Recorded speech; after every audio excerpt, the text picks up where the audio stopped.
is not a made-up story about Florida. The Florida State Board of Education approved new standards to teach African American history that will now teach public school students that Black people benefited from slavery because it taught them skills. And that's not the only change that people are objecting to. In high school, for example, teachers are going to tell students about the acts of violence perpetrated by African Americans in a massacre in 1920 where a mob of white people massacred at least 30 Black people. Now, there was over an hour of public commentary where the majority of the speakers were opposed, but the board unanimously approved this. When you think that things in Florida education are bad, Florida finds a way to go even lower.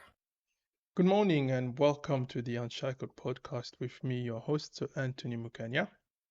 So many of you may not know, but one of my favorite all-time show is a show called The Big Bang Theory. Okay, so it's a group of nerdy physicists and scientists who navigate through life and have to discover things on their own and have to challenge themselves. Now, one of the characters in that show is a guy called Sheldon Cooper. Okay, and Sheldon Cooper is nerdy, he's a little bit out there, he's a little bit crazy, goofy, but still a very loyal friend by every measure.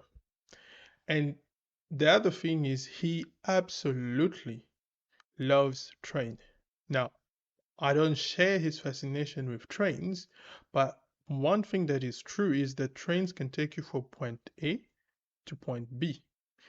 As an example, it could be some joyous or even exciting destination, like for example, going on holiday, seeing a friend, go sightseeing, or whatever else you take your fancy. But it could also be taking you to very infamous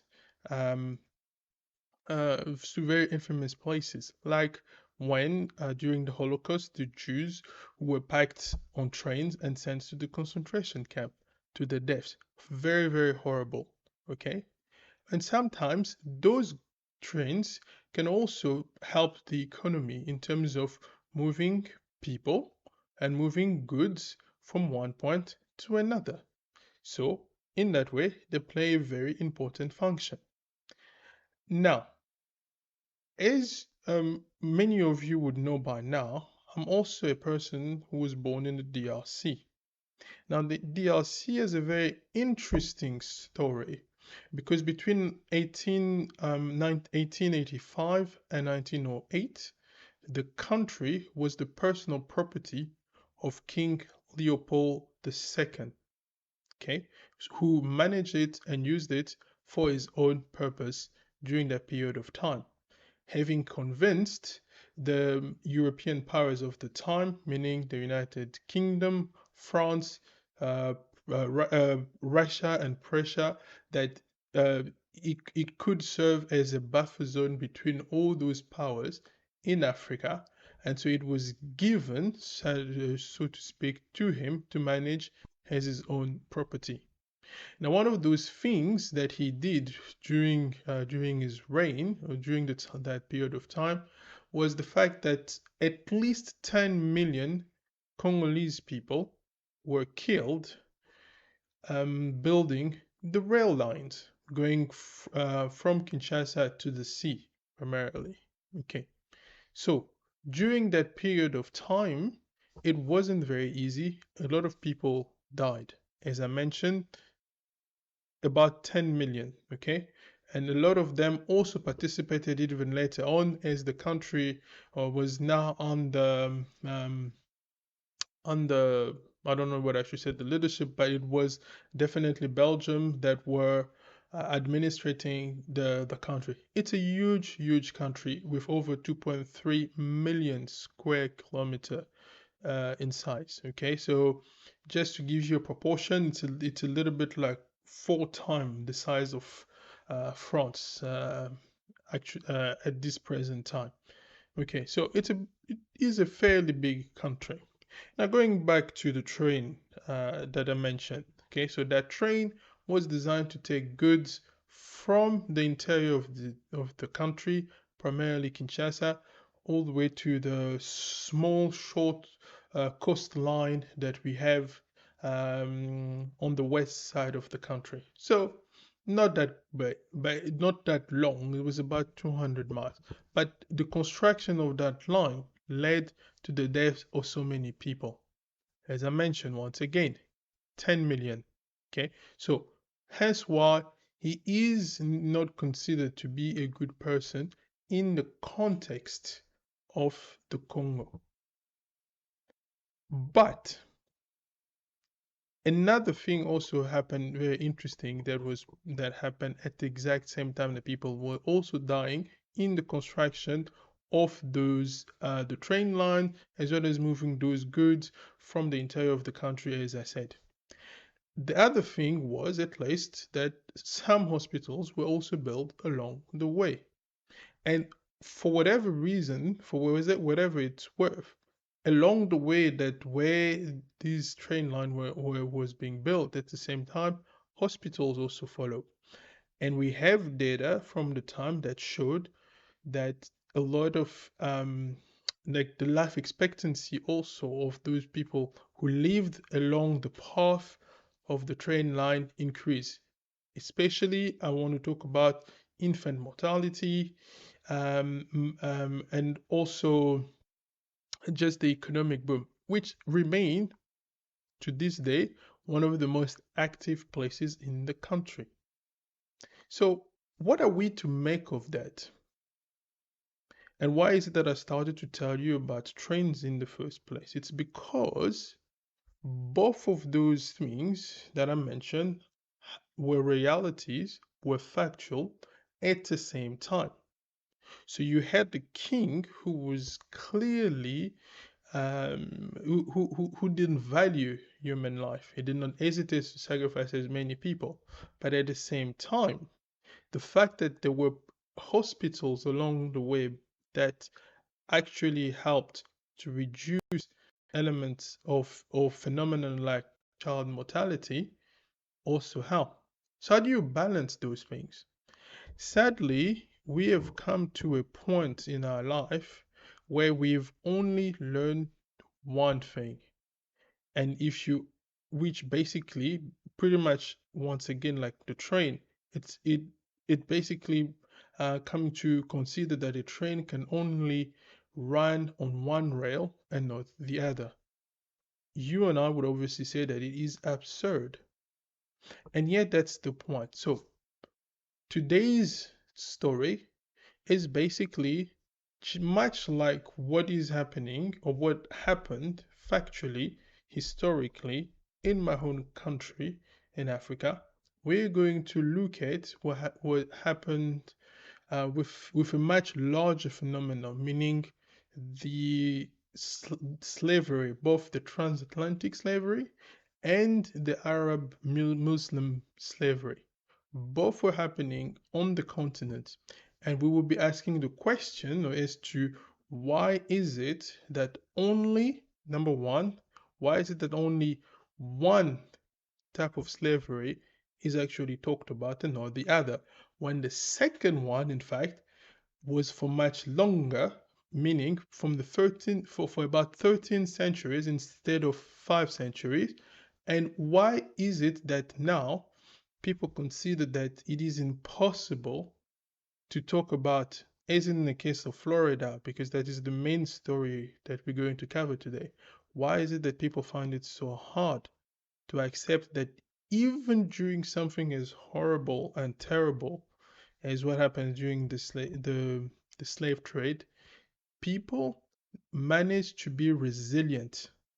People managed to take advantage some things that were uh, thrown their way, but they managed to use them to make themselves more resilient and to gain skills and to continue to move on. And why is it that in 2023 people find it so hard to be responsible? And they would say instead wants to blame a system. So that's what we're going to look at. So it's our response today to what is happening in the US and especially Florida as it relates to this now controversial um, controversial education standard. So without further ado, let's get into this. A classroom controversy is erupting in Florida over how students will learn about Black history. The State Board of Education has just approved standards for public schools. One rule that teachers must now follow requires middle school students to learn, quote, how slaves developed skills, which in some instances could be applied for their personal benefit. And at the high school level, if students learn about race massacres like the 1920 rampage in Ocoee, Florida, teachers must include, quote, acts of violence perpetrated against and by African Americans. Joining me to discuss is Andrew Spar, president of the Florida Education Association. Andrew, to be clear, when it comes to that massacre, that was against African Americans, trying to prevent them from voting. Just to be clear with folks who may not be familiar with that history, what is your reaction to these standards? We're very concerned about the standards here in Florida. You know, what teachers want to do is they want to teach kids an accurate, complete, and honest history, both the good and the bad. And what we see happening here right now in Florida is the governor is putting his political agenda ahead of the education of our children, and he's picking and choosing what he believes should be part of the history that is taught in our schools. I mean, you mentioned two examples from middle and high school, but even in elementary school, where we typically talk to kids about explaining and describing and defining, they're being told just to recognize and identify key figures in African American history, not talk about their contributions and how those contributions may have affected their lives and the lives of their families. So, as you heard it there for yourselves, guys, it's very clear that the mainstream liberal media is very, very unhappy with this development coming from Florida, and they're trying their very, very, very, very best to attack it the best way they can, and throwing things at the legislation, or at least this new standard. So they're very, very, very, very unhappy about that.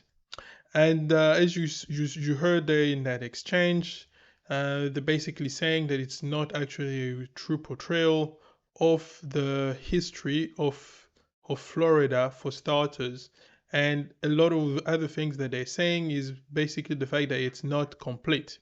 So I thought, well, instead of actually trusting them, perhaps I should do a little bit of research, and we're going to find out really if what the mainstream media is telling us is actually true or not. And hold and behold, here is the full curriculum that was published. As you can see here for yourselves, this is the Florida State Academic Standard for Social Study in 2023. So that's the version, that's the document that has been updated recently, okay? And so talking about that, so what do we see here? For example, here, positive influence and contribution by African Americans. So it says, what is the objective? Recognize African American inventors and explorers. Positive influence and contribution by African American. Identify African American who demonstrated civic service. Okay, Colin Powell, Willa Beatrice Brown, Carter G. Woodson, and all of that. Identify oral tradition and folk tales of African American. Identify African American artists. Identify African American who demonstrated heroism and patriotism. Identify African American community leaders who made a positive contribution in the state of Florida. Highwaymen, so all these people. Resiliency, contribution and influence of African American in the United States beginning in the colonial era. Okay, so clarification. Instruction include what life was like for the earliest slave and the emancipated in North America. Examine the Underground Railroad and how former slaves partner with other free people and groups in assisting those escaping from slavery. Identify, so instruction will include Emancipation Proclamation, 13, 14, 15, amend them to the Constitution of the United States, examine the roles and contribution of significant African Americans during the westward expansion, examining the experience and contribution of African American in early Florida, Instruction include African American communities, Fort Morse, Angola community, Black Seminole, understand the cause, the causes, and consequences of the slave trade in the colonies, identify Afro-Eurasian trade route and method prior to the development of the Atlantic slave trade.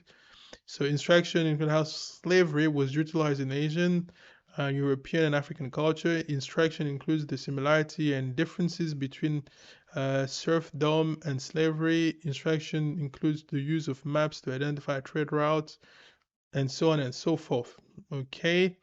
Describe the contact of the European explorers, systemic slave trade in Africa. Instruction includes the comparative treatment of indentured servant of European and African extraction, and so on and so forth. Okay. And now, the thing that causes a lot of problem is this section here. So analyze the event that, so it's within this specific section. Analyze events that involved or affected African from the founding of the nation through Reconstruction. Explain early congressional action regarding, so number one, explain regarding the institution of slavery, the 3/5 Compromise, the act prohibiting importation of slave, explain the effect of cotton industry and expansion of slavery due to Eli Whitney cotton gene, and examine the various duty and trade performed by the slaves. So agriculture, work and painting, and then benchmark clarification. Instruction includes how a slave developed. So it is this portion here. So I'm just going to highlight that. How slaves develop skills which in some instances could be applied to their personal benefit. So as you heard in that clip, there's a lot of things that's been said about that. It is as if to believe, we're supposed to believe that that despite the circumstances, these people did not rise, were not resilient, and they used they even used these egregious and atrocious circumstances to be the drive for their own innovation and in order to make their life a lot easier despite the circumstances. So that is the problem that I have with the way the liberal media is actually portraying that. So they want you to believe that all everywhere they just walked around very depressed and very very depressed and not able to do anything in the life. And I think that's what I find really disgusting in the way they're trying to turn things around. And I mean the curriculum is detailed as you can see for yourself here. But they don't really want to care about any of that. They will want to put about one thing. Now, when you read that, you wonder what is it that they have behind, what is it that the people who put together the standard were thinking, and we have an answer. So have a look at this one. So what you see there is a statement by the two black scholars who decided to respond to people, with people who were complaining about that line. Okay, the line that I showed you just now, and they're trying to they put out this statement trying to respond to the critics really. So this is Dr. William Allen and Dr. Francis Presley Rice. Okay, so from the Florida's African American History Standard Work Group. Okay, they're saying the following. Every standard, benchmark, and benchmark clarification was developed using a methodical process within our work group. Our work group began in February and worked through May to ensure the new standard provide comprehensive and rigorous instruction of African American history. We proudly stand behind these African American history standards.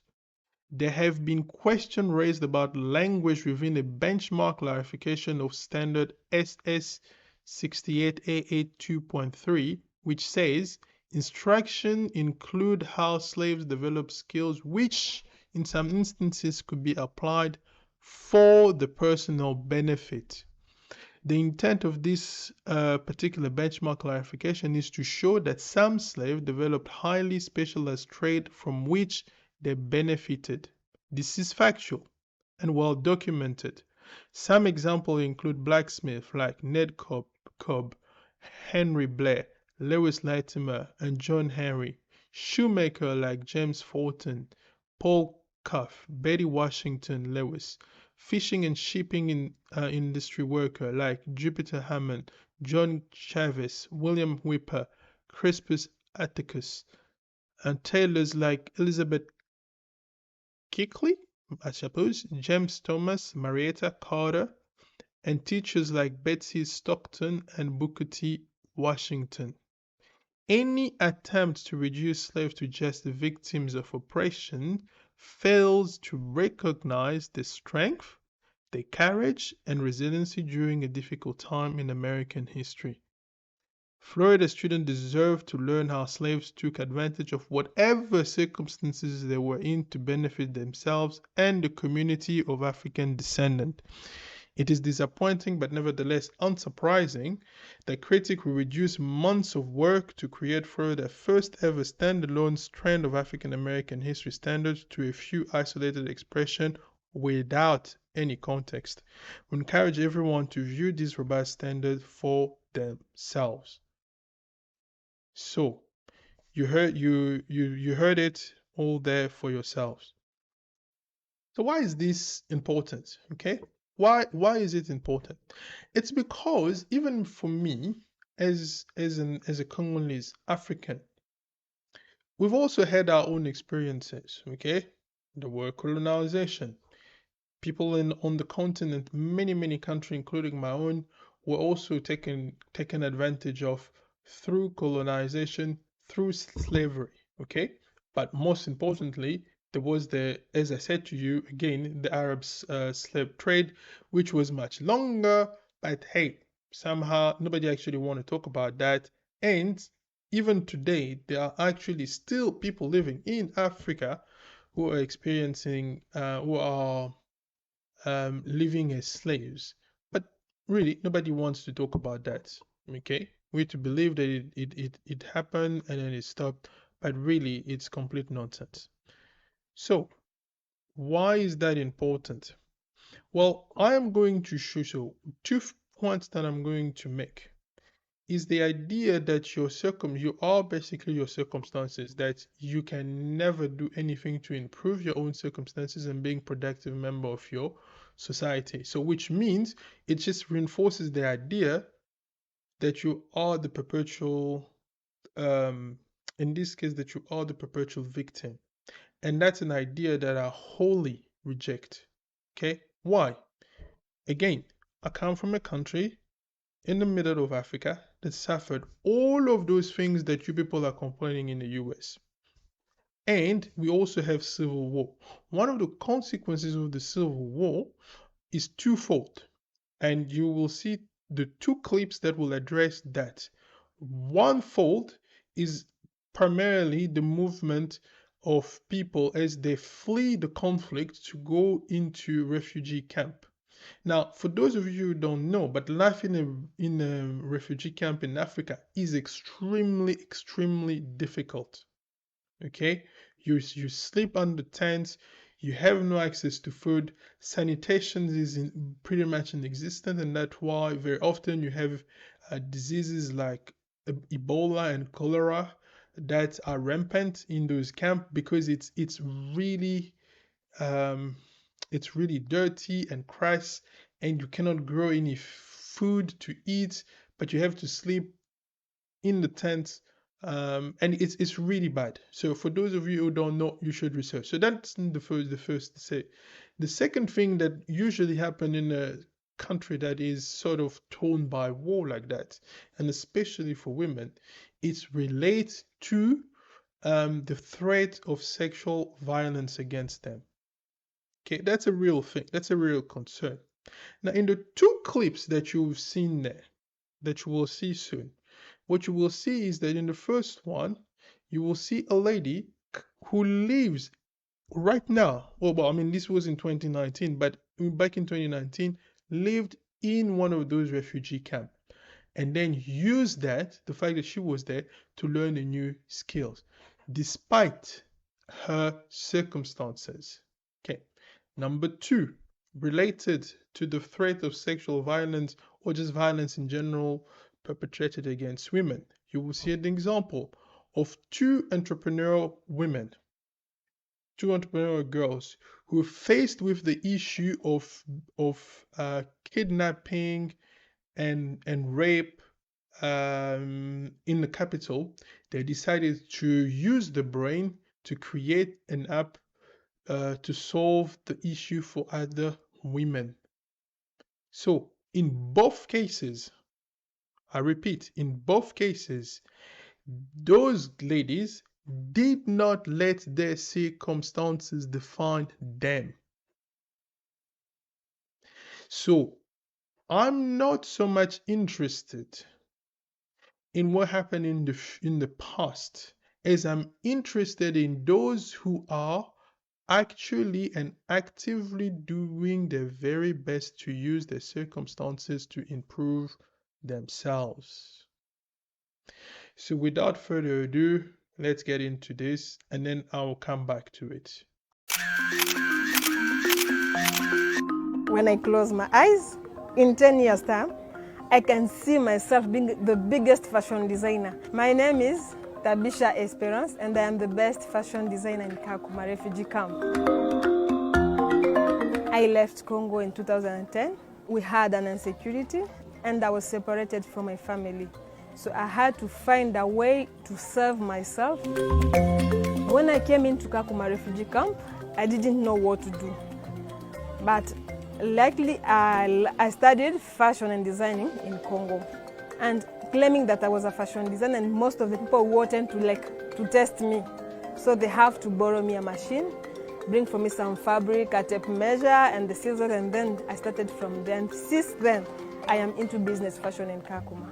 And things have been very well for me, and I think so many good things are coming soon.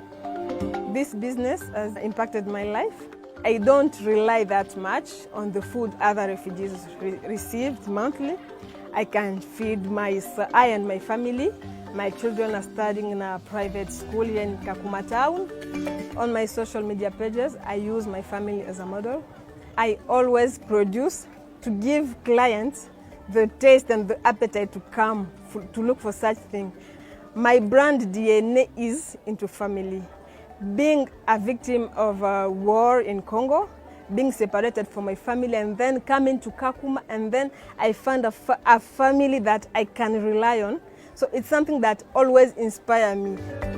I would like to work with Yemi Alade, to dress her in her music.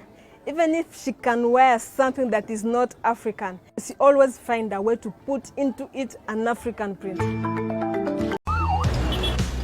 Welcome to Kinshasa, an African megacity with 15 million inhabitants and around 60,000 taxis to help navigate its many streets. My name's Victoria Rubadiri. I'm a BBC reporter and journalist. I've come to the capital of the Democratic Republic of Congo to find out how technology is helping reduce the recent spate of taxi kidnappings.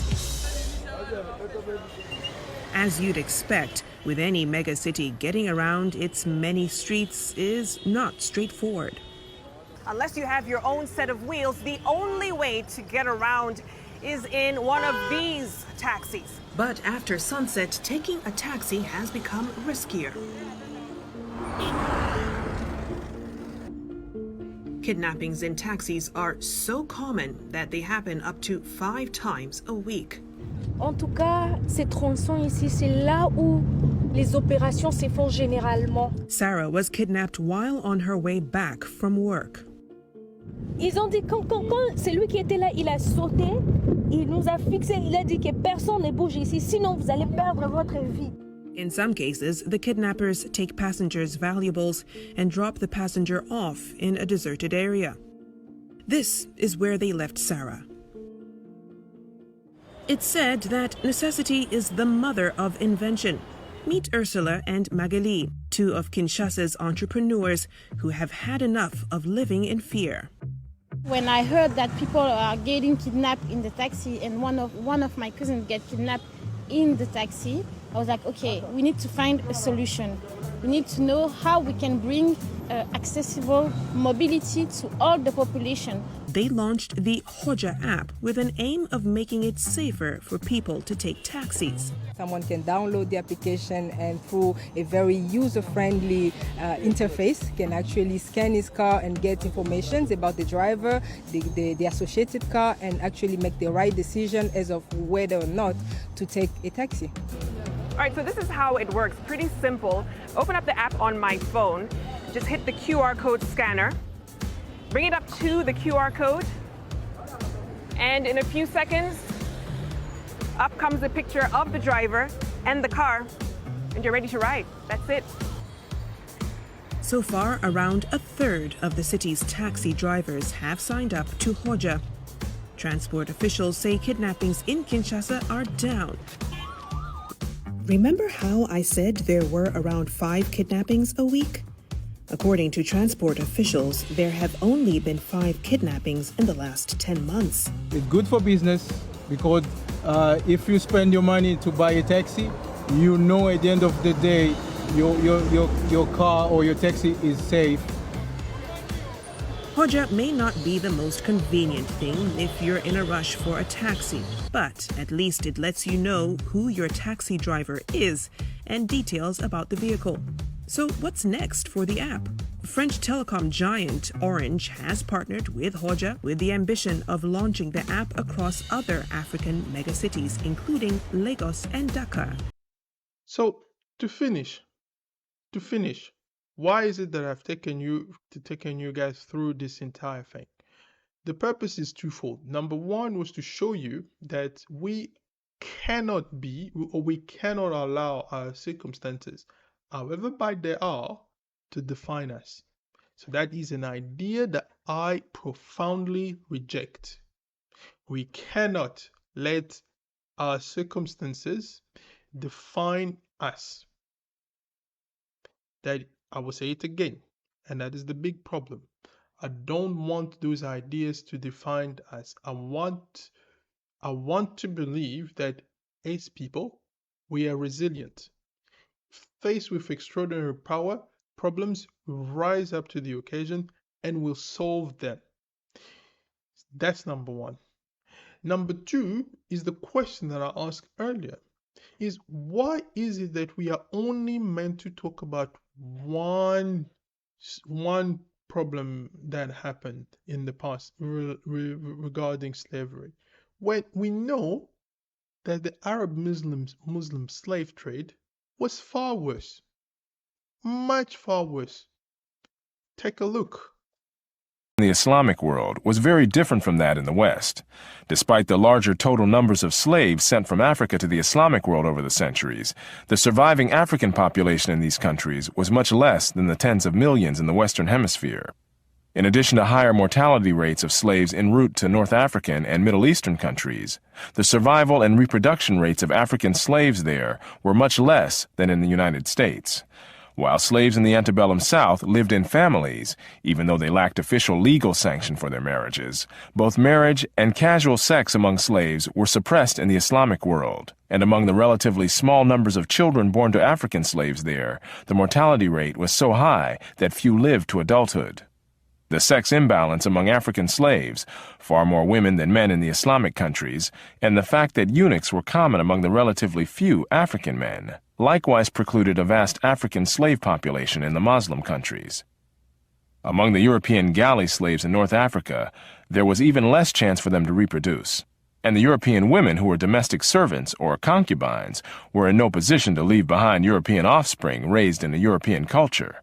The children born to them, fathered by North African or Middle Eastern slave owners, were absorbed both biologically and culturally into the Islamic world. By the late 18th century, visitors were commenting on the lighter complexions of the inhabitants of Algiers. What the United States had that the Islamic world did not have was a self-sustaining and racially distinct population of major proportions within the larger society. Non-Western countries in general faced neither the social nor the moral dilemmas that confronted 19th century Americans. Moreover, the emancipation of slaves was not an issue faced by non-Western societies, but rather was something imposed on them by the West.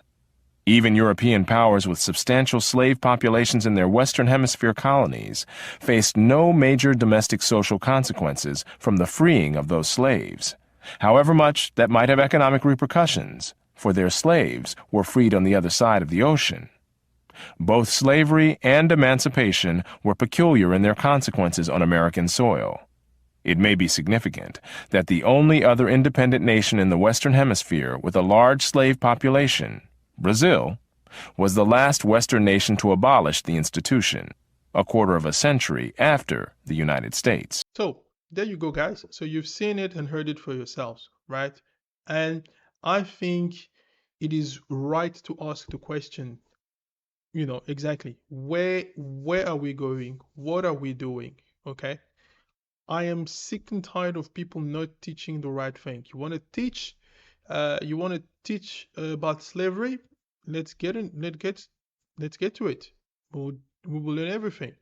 But you must also, for example, be able to teach that, hey, the war was also another type of slavery that happened much longer, number one.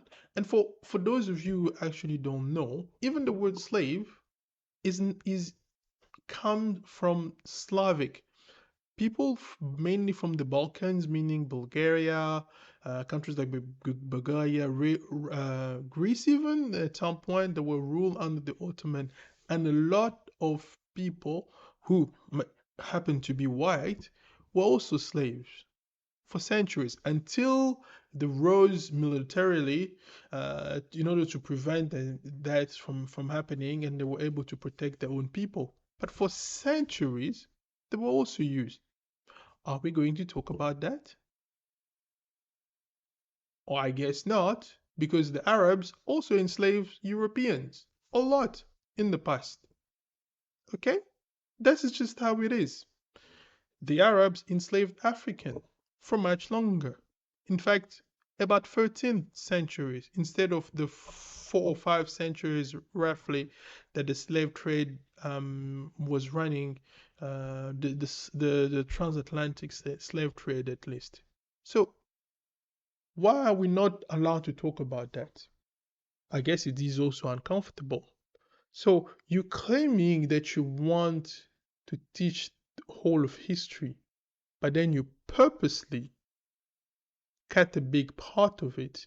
If your point, which is, I know this is the point that they're trying to make, is the point regarding reparation, why is it then that those people don't spend the time to actually, for example, research what happened to on the east side of Africa with 8 to 17 million people who were plucked from the continent, taken away. Many of them died along the way with disease of just exhaustion.